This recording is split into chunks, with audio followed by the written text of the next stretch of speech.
Next നമ്മൾ ചെയ്യുന്നത് സർക്കിളാണ്. Circle ചെയ്യാൻ നമ്മൾ ജസ്റ്റ് സർക്കിൾ ഡ്രോ ചെയ്യാൻ വേണ്ടി പഠിക്കാൻ, നീറ്റായിട്ട് സർക്കിൾ വരയ്ക്കണം എന്ന് മാത്രം. പ്രഷറിങ് ചെയ്ത് ജസ്റ്റ് ഇങ്ങനെ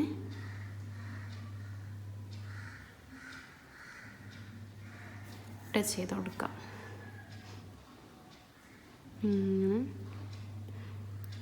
സർക്കിൾ വരയ്ക്കാൻ തീരെ കിട്ടാത്തവരാണ് നന്നായിട്ട് പ്രാക്ടീസ് ചെയ്യണം.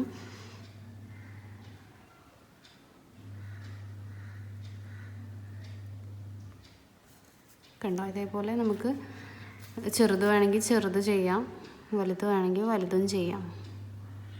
നമ്മൾ ആ ഡിസൈൻ ക്രിയേറ്റ് ചെയ്യുമ്പം അതിനനുസരിച്ചിട്ടാണ് നമ്മൾ സർക്കിൾ വരയ്ക്കുക. സർക്കിളൊക്കെ നന്നായിട്ട് പ്രാക്ടീസ് ചെയ്യാം. കണ്ടോ, ഇതാണ് സർക്കിൾ. സർക്കിൾ വരയ്ക്കുമ്പം നമുക്ക് ടച്ച് ചെയ്തിട്ടും വരയ്ക്കാം, ടച്ച് ചെയ്യാതെയും വരയ്ക്കാം. നമ്മുടെ ഈസി ഏതാണ് അതേപോലെ ചെയ്യാം. പിന്നെ ടച്ച് ചെയ്തിട്ട് വരയ്ക്കുമ്പോൾ ഒരുപാട് ഇങ്ങനെ ടച്ച് ചെയ്തിട്ട് ഡിസൈന് ചിലരൊക്കെ വരയ്ക്കുമ്പോൾ അതാകും. ഇങ്ങനെ വരരുത്. ഇതിങ്ങനെ അവിടെ മെഹന്തി വരാതെ വരുമ്പോൾ അത് തെറ്റാണ്, കാണാൻ ഭംഗി ഉണ്ടാവില്ല. അപ്പോൾ നമുക്ക് എന്ത് ചെയ്യും, ഒരേപോലെ ഇങ്ങനെ മെഹന്തി എല്ലായിടത്തും കിട്ടണം. അപ്പം അധികം ടച്ച് ചെയ്യരുത്. ഇങ്ങനെ വളച്ചൊക്കെ കൊണ്ടുവരുമ്പം കുറച്ചൊന്ന് കോണ് പൊക്കി കൊടുക്കുക. സർക്കിൾ കഴിഞ്ഞാൽ പിന്നെ നമ്മൾ ചെയ്യുന്നത് സ്പൈറലാണ്. സ്പൈറൽ ചെയ്യാൻ നമ്മൾ ആദ്യം സർക്കിൾ ചെയ്യണം. സർക്കിൾ വരച്ചു കൊടുക്കുക. അത്യാവശ്യം വലിയൊരു സർക്കിൾ വരയ്ക്കുക. എന്നിട്ട് ഇതായി ഒരു പോയിന്റിൽ നിന്ന് നമ്മൾ ഉള്ളിലേക്ക് എടുക്കുക. എന്നിട്ട് ഇതേപോലെ നമ്മൾ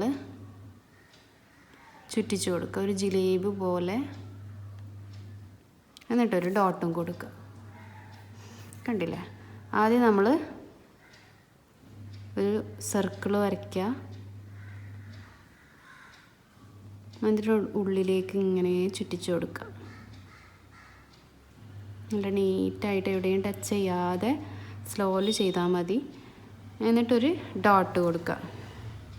ഇതാണ് സ്പൈറൽ. നമുക്ക് ചെറുത് വേണമെങ്കിൽ ചെറുതും ചെയ്യാം.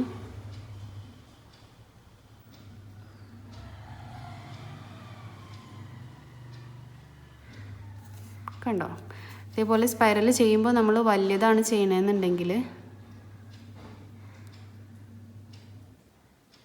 ഇതിങ്ങനെ വരച്ചിട്ട് ഒരുപാട് ഗ്യാപ്പ് കൊടുത്തിട്ട് ഇങ്ങനെ ചെയ്യരുത്. ഇത് തെറ്റാണ്.